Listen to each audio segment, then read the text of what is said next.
What if a simple cartographer's error shaped the destiny of millions?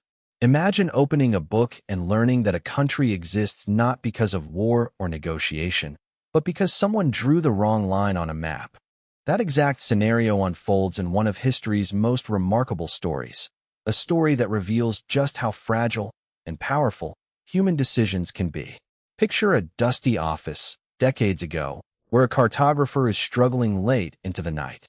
The map he's drafting will define the borders for a region nobody has seen in person.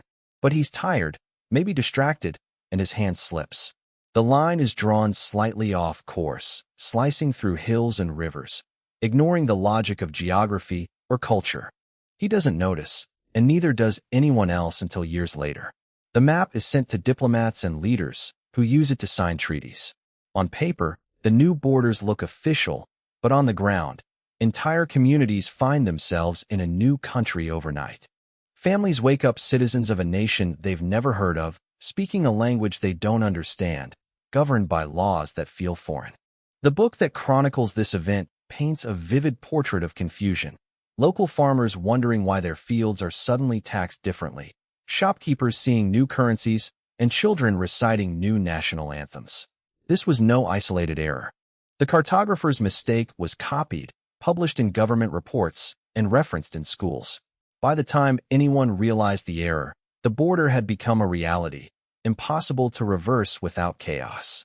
Politicians debated endlessly, but the lines on the map held firm, proof of how decisions, even accidental ones, take on a life of their own. The book doesn't just recount the error, it explores the ripple effect.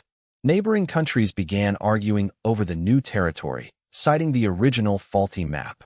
People tried to cross old familiar paths, only to be stopped by guards enforcing the new border. Generations grew up believing these borders were ancient, never knowing their roots lay in a tired cartographer's slip. Maps, we learn, are more than just representations. They are instruments of power. The story shows how a single error can rewrite destinies, and how fragile the lines that divide us really are. In the end, the book reminds us that our world is shaped not only by grand plans, but by tiny, human moments, like a hand slipping on paper late at night. Follow Lorelight for more stories worth knowing.